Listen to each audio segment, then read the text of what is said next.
ఈ వీడియో చూసే ముందు మిగతా 4 పార్ట్స్ చూసి అప్పుడు ఈ వీడియో చూడండి, మీకు పూర్తిగా అర్థమవుతుంది. అరే వంశీ, ఆ చెట్టుకు పెద్ద పెద్ద కాయలేంట్రా అని అడిగాడు వంజీ. ఏమోరా, దగ్గరికి వెళ్ళి చూద్దామన్నాడు వంశీ. అలా దగ్గరికి వెళ్ళేసరికి ఆ దృశ్యాన్ని చూసి అందరూ భయపడిపోయారు. ఆ మర్రి చెట్టు నిండా మనిషి పుర్రెలు ఎముకలతో వేళ్లాడుతుంది. ఇక్కడ అసలేం జరుగుతుంది అని భయం నుండి తేరుకునే లోపే అంతలోనే వీళ్ళ 5గురు చుట్టుముట్టారు. ఆ అడవిలో నివసించే ఆదివాసీ జాతి మనుషులు అనడం కన్నా వాళ్ళని రాక్షసులు అనడమే మంచిది. మనిషిని చంపి మనిషి మాంసం తినే రాక్షసులు వాళ్ళు. వాళ్ళని చూసి అందరూ భయపడిపోయారు. వంశీ మాత్రమే భయపడకుండా, అంతా ధైర్యంగా ఉండండి, పౌర్ణమి భయపడుతున్నావా అని అడిగాడు. అప్పుడు పౌర్ణమి ఇలా చెప్పింది.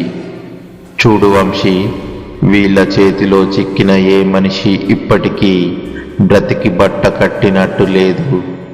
వీళ్ళు క్రూరముగాలు, ఇంకా క్రూరముగాల మనుషులు అని చెప్పింది.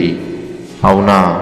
శబాష్, ఓహో, ఎంత తొందరగా చెప్పావు.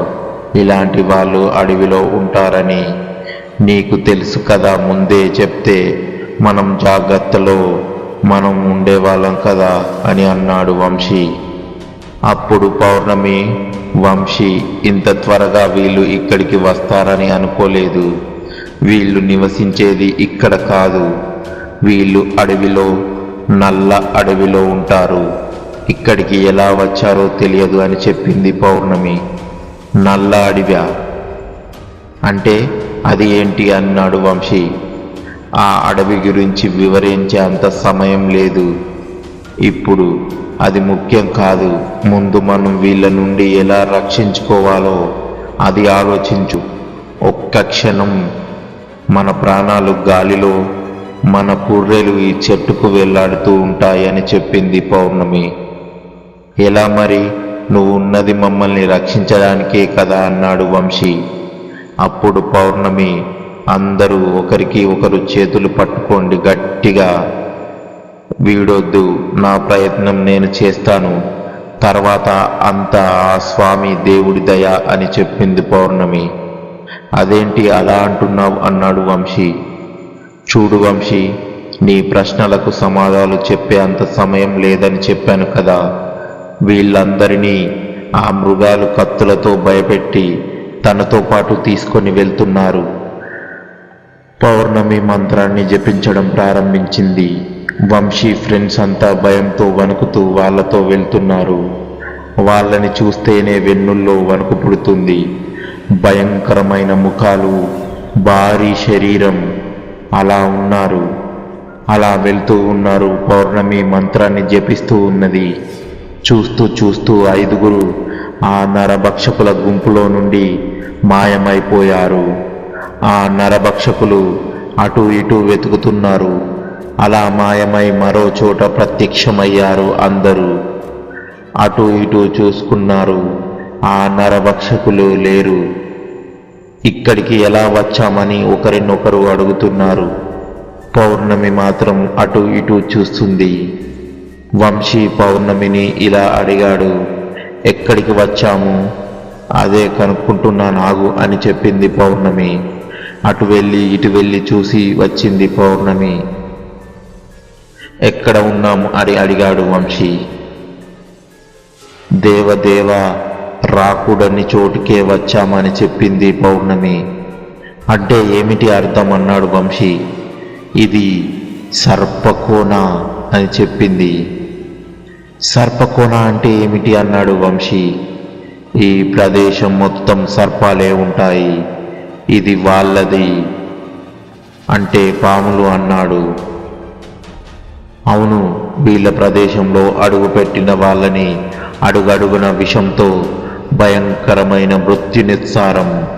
అబ్బా, ఇదేదో సామెతలా లేదు. నరభక్షుల నోటి నుండి సర్పాల నోటికి అక్కడి నుండి ఇక్కడికి వచ్చి పడ్డాం. వీళ్ళందరికన్నా ఆ యక్షిని నయం అనుకున్నాడు వంశీ. పౌర్ణమి అవునా, అలాగనిపిస్తుందా నీకు అని అడిగింది. మరి ఏంటి పౌర్ణమి, అక్కడందరూ నరభక్షకులు, ఇక్కడేమో ఈ సర్పాలు అని అన్నాడు వంశీ. భయపడొద్దు, అందరూ నా మాట వినండి. ఈ ప్రదేశంలో దీనిని అంటే చిన్న రాయి అయినా, ఒక కట్టె పుల్లైనా, ఒక ఆకు అయినా దేనిని ముట్టుకోకూడదు. అలా దేన్ని ముట్టుకోకుండా మన దారిన మనం వెళ్ళిపోతే అసలు సర్పాలు మనల్ని ఏమీ చేయవని చెప్పింది పౌర్ణమి. సరే సరే, అందరూ శ్రద్ధగా వినండి పౌర్ణమి చెప్పేది. మాటలు ఒక్కొక్కటిగా ఘాటు కట్టుకొని పెట్టుకోండి అని చెప్పాడు వంశీ. అప్పుడు పౌర్ణమి, చూడు అంజీ, ఇది సర్పలోకం. ఇక్కడ ఎటు చూసినా సర్పాలు సర్పాలు, చాలా చాలా జాగ్రత్తగా ఉండాలి. ఏది ముట్టుకోవద్దు, దేనిని తీసుకోవద్దు, అర్థమైందా అని అందరికీ చెప్పింది పౌర్ణమి. అందరూ భయంతో వణుకుతూ అర్థమైందని చెప్పారు. అలా అక్కడ నుండి బయలుదేరారు. అలా వెళ్తూ వెళ్తూ ఉన్నారు. అప్పుడు పౌర్ణమి వంశీతో ఇలా చెప్పింది, అదిగో కనిపిస్తుంది చూడు, అదే శివాలయం. ఎన్నో వేల సంవత్సరాల క్రితం ఇక్కడ ఈ శివాలయాన్ని కట్టాడంట. అందుకే ఇక్కడ అన్ని సర్పాలు ఉంటాయి. శివభక్తులు కదా అని చెప్పింది. అప్పుడు వంశీ మ్యాప్లో దీన్ని చూసి చెప్పాను కదా, ఆ దేవాలయం ఉంది, మనం చూడవచ్చా? అక్కడికి వెళితే మనకు ఎలాంటి ప్రమాదం ఉండదు అని విన్నాను అని చెప్పాడు వంశీ. పదండి వెళ్దానన్నది పౌర్ణమి. అలా మెల్లగా వెళ్తున్నారు. వీళ్ళ పక్క నుండి, వీళ్ళ ముందు, వీళ్ళ వెనకాల అన్ని సర్పాలు, ఎంతో పెద్దవిగా, భయంకరమైన 2 పడగల 5 పడగల.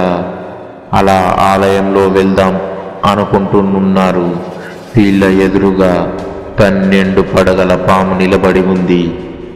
వీళ్ళని ఆలయంలోకి వెళ్లకుండా అడ్డంగా అది చూసి పౌర్ణమి ఇలా చెప్పింది, అందరూ ఆగండి, అక్కడ చూడండి, 12 పడగల పెద్ద నాగస్వర్పం. దాన్ని దాటి మనం లోపలికి వెళ్ళలేము అని చెప్పింది. ఎలా అని అడిగాడు వంశీ. పౌర్ణమి, ఎవరు శబ్దం చేయకండి. మరి ఎలా అని సైగ చేశాడు వంశీ. ఏదో ఒకటి ఆలోచిస్తాను, మీరు మాత్రం కామ్గా ఉండండి అని చెప్పింది. వీళ్ళంతా ఇలా మాట్లాడుకుంటూనే ఉన్నారు. వీళ్ళ ఎదురుగా 12 పడగల ఆ పాము మనిషి రూపాన్ని ధరించి అందరి ముందుకు నిలబడింది. తన అందాన్ని చూసి వంశీ కన్నార్పకుండా ఆ నాగకన్యనే చూస్తూ నిలబడ్డాడు.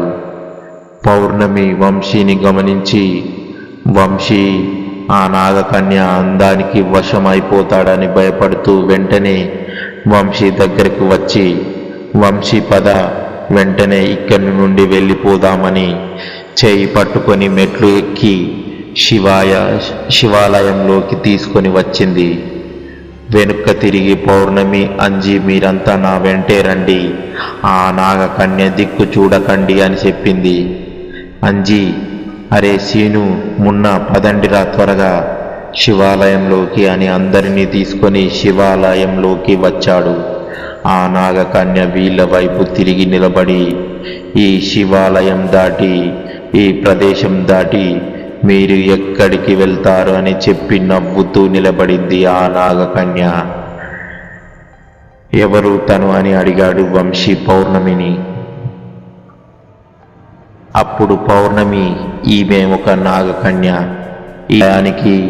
ఈ ప్రదేశానికి తనే రక్షకురాలు అని చెప్పింది పౌర్ణమి. నిజంగా ఎంత అందంగా ఉంది అని అన్నాడు వంశీ. ఏ పిచ్చి పట్టిందా? ఈ మాట పెదవి దాటి రాకుండా చూసుకో. నువ్వు చెప్పిన ఈ మాటలు ఆ నాగకన్య చెవులో పడిందా? ఈ ప్రదేశాన్ని, ఈ అడవిని నిన్ను దాటని ఇవ్వదు, వద్దు అని చెప్పింది పౌర్ణమి.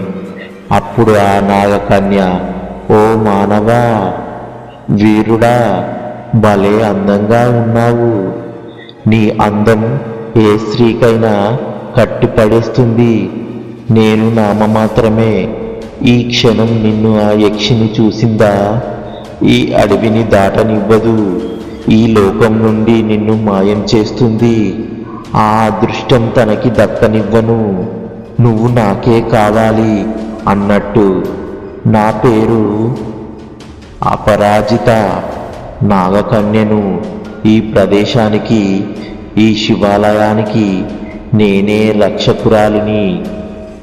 వీరా, నిన్ను చూశాక ఇంక దీనిని చూడను అంటున్నాయి నా కనులు. నా రాజువు, నా హృదయపు రాజువు, నా స్వప్నరాజువు అని ఏమో ఏమో పొగడడం మొదలుపెట్టింది. వంశీ ఏంటిది పిచ్చి పిచ్చిగా మాట్లాడుతుంది అన్నాడు. అప్పుడు పౌర్ణమి, నువ్వు తనకు బాగా నచ్చినావంట, అదే చెప్తుంది. అదేంది, నేను నచ్చడం ఏమిటి అన్నాడు వంశీ. పౌర్ణమి, ముందు ఇక్కడి నుండి వెళ్ళే మార్గం చెప్పు. ఈ పాములతో ఉండలేను అని అన్నాడు వంశీ. అంజీ, అరే వంశీ, ఎక్కడెక్కడికి వస్తున్నాంరా? మేమసలు వెళ్ళవలసిన చోటెక్కడుందిరా? ఇది అడవి అని తెలుసు గాని అడవిలో ఇన్ని వింతలు ఉంటాయని బయట నుండి చూస్తే ఇది సాధారణ అడవిలా కనిపిస్తుంది. కానీ ఇది సాధారణ అడవి కాదు, అసాధారణ అడవి. ఈ అడవిలో నుండి వింత వింత మనుషులు. ఏమిటి వీరిని మనుషులంటారా ఏమంటారో కానీ మమ్మల్ని మాత్రం బయటకి తీయరా. చూస్తుంటే భయంతో చచ్చినట్టు ఉన్నాము అని గట్టిగా చెప్పాడు అంజీ. చూడు అంజీ, ఇప్పుడు గొడవ పడే సమయం కాదు. ఇక్కడ నుండి ఎలా వెళ్ళాలో ఆలోచించాలి అని అన్నది పౌర్ణమి. ఈ నాగకన్య నుండి తప్పించుకుని ఎలా వెళ్ళాలి అని చెప్పు అన్నాడు వంశీ. అవునా, తన అందం నీకు బాగా నచ్చింది కదా, మరి ఎందుకు వెళ్ళిపోవాలి అంటున్నావు అన్నది పౌర్ణమి. వంశీ పౌర్ణమిని చూస్తూ, చూడు పౌర్ణమి, నేను ఎక్కడికి వచ్చింది మా నాన్న కోసం. మా నాన్నను తీసుకొని వెళ్తాను. నన్ను ఎలాగైనా ఆ యక్ష పర్వతం తీసుకొని వెళ్ళు. అక్కడే మా నాన్న ఉన్నారు. నా దగ్గర ఉన్న శక్తులన్నీ నేను ఇక్కడికి చిన్న చిన్న దానికి ప్రయత్నించలేను. నా శక్తులు నాకు కావాలి.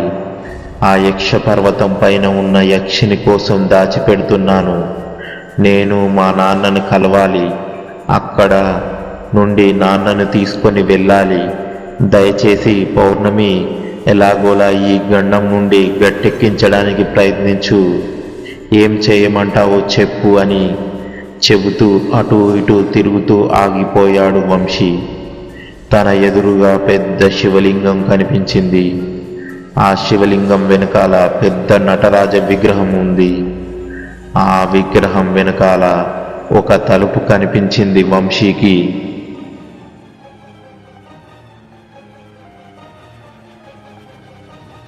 ఆ తలుపుని చూసి దాని వెనకాల సాధారణమైన ఒక గది కావచ్చు అని అన్నాడు వంశీ. పౌర్ణమిని పిలిచాడు. పౌర్ణమి వచ్చి, చెప్పు వంశీ, ఏమైనా ఆలోచించావా అని అడిగింది. మేము శివాలయంలో వచ్చాము. ఆ నాగకన్య కనబడి, నాగకన్యతో భయపడి ఆ నాగకన్య శివాలయంలోకి వస్తే ఇంత కూడా మనం ఆలోచన రాలేదేంటి అన్నాడు వంశీ.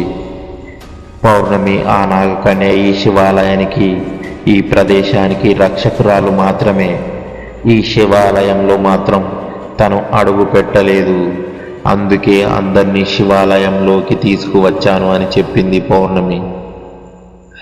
ఆ నాగకన్య, మేమంతా శివాలయం బయటకి వస్తాము ఎలాగైనా అని ఎదురు చూస్తూ ఉన్నది. ఇక్కడ నుండి మనం వెళ్ళాలి అంటే ఈ శివాలయాన్ని దాటి ఈ నాగకన్యం దాటి వెళ్ళాలి. ఇది సాధ్యం కాదని ఆ నాగకన్యకు తెలుసు. అందుకే ప్రశాంతంగా శివాలయం బయట మన కోసం ఎదురు చూస్తూ ఉంది అని చెప్పింది పౌర్ణమి. వంశీ, అంటే మరో దారి లేదు, ఇటు నుండి వెళ్ళలేము? అవును, ఆ రోజు నరభక్షకుల నుండి అందరినీ ఎలా రక్షించలేవా అని అడిగాడు వంశీ పౌర్ణమిని. కిలకిలా నవ్వుతూ పౌర్ణమి, మంచి ప్రశ్న వేశావు వంశీ, నువ్వు చెప్పిన దాంట్లో కూడా అర్థం ఉంది. కానీ వంశీ, ఆ మంత్రం ఒకసారి మాత్రమే పనిచేస్తుంది. ఆ మంత్రాన్ని వాడేశాను, ఇప్పుడు ఆ మంత్రం మరోసారి పనిచేయదు అని చెప్పింది పౌర్ణమి. వంశీ అలాగే మరి ఇప్పుడు అన్నాడు. చూద్దాం, ఏదో ఒక దారి తప్పకుండా ఉంటుంది. మనం ఆ దారి నుండి వెళ్ళే తలుపును కనుక్కోవాలి అంతే అని నవ్వింది పౌర్ణమి. తలుపు అనగానే వంశీకి టక్కున జ్ఞాపకం వచ్చింది. ఆ పౌర్ణమి, ఈ శివాలయం వెనుక ఒక తలుపు చూశాను అని చెప్పాడు వంశీ. పౌర్ణమి, అవునా, ఎక్కడా అని అడిగింది. అదిగో ఆ నటరాజు స్వామి వెనుక చూపించాడు వంశీ. వెంటనే వచ్చింది పౌర్ణమి. నటరాజ విగ్రహం వెనుకాల వెళ్ళి ఆ తలుపుని తెరవడానికి శతప్రయత్నం చేసింది. కానీ ఆ తలుపు తెరవలేకపోయారు అందరూ కలిసి.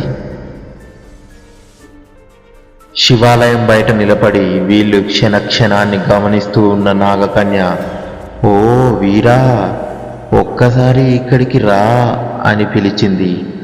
పౌర్ణమి, వెళ్ళు, నిన్నే పిలుస్తుంది కదా అని చెప్పింది. వంశీ, నన్నెందుకు పిలుస్తుంది అని అడిగాడు. నాకేం తెలుసు అన్నది పౌర్ణమి.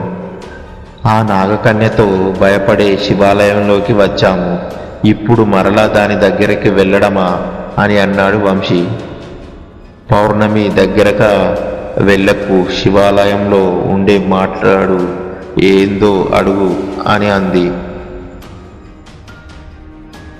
వంశీ 2 అడుగులు ముందుకు వెళ్ళి నిలబడ్డాడు.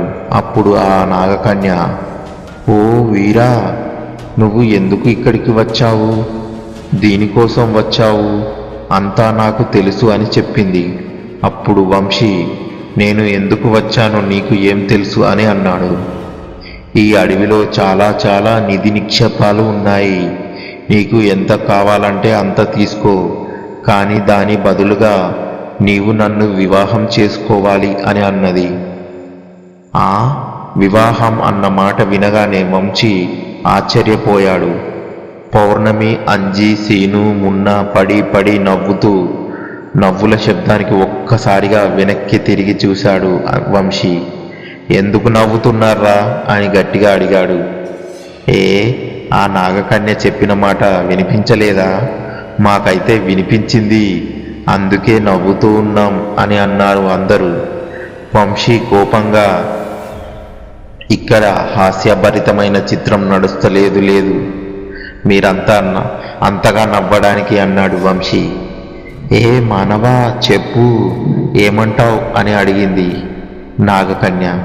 చూడు నాగకన్య అన్నాడు వంశీ, నా పేరు అపారాజిత అని పిలువు అని చెప్పాడు. నాగకన్య, దీనికి ఒక పేరు కూడానా అని అన్నాడు తన మనసులో. సరే అపారజిత, నేను ఇక్కడ పెళ్లి చేసుకోవడానికి రాలేదు, మా నాన్నని తీసుకువెళ్ళడానికి వచ్చాను అన్నాడు వంశీ. అప్పుడు నాగకన్య, అయితే అని అడిగింది. అరే, నీకు అర్థం కావడం లేదా అన్నాడు వంశీ. ఇంకా మంచిది, మీ తండ్రి గారిని తీసుకొనిరా, మీ తండ్రి గారి ముందు మన వివాహం చేసుకుందామని చెప్పింది ఆ నాగకన్య. దీనికి ఏం చెప్పాలి, ఇక్కడ నా టెన్షన్లు నేను ఉన్నాను, దీనికి పెళ్లి కావాలంట, ఇదెక్కడ వచ్చిన చిక్కురా అని మనసులో అనుకున్నాడు వంశీ. వీరా, నువ్వు ఎక్కడా చిక్కులేదు, నువ్వు ఇక్కడ నుండి క్షేమంగా బయటికి వెళ్ళగలవు అని చెప్పింది ఆ నాగకన్య. దీనికి మనసులో కూడా మాటలు తెలిసిపోతున్నాయా అని లోపల తిట్టుకున్నాడు వంశీ. పౌర్ణమి, వంశీ మనసులో కూడా ఏది అనుకోకు, తను మన మనసులు కూడా చదువుతుంది, తన దగ్గర అంత శక్తి ఉన్నది అని చెప్పింది పౌర్ణమి. అయితే ఏం చేయమంటావు పౌర్ణమి, దాన్ని పెళ్లి చేసుకోవాలా అని అన్నాడు గట్టిగా కోపంతో Vamsi.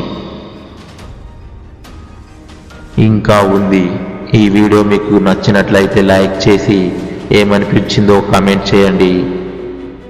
Please do subscribe for more videos. Thank you for watching our videos.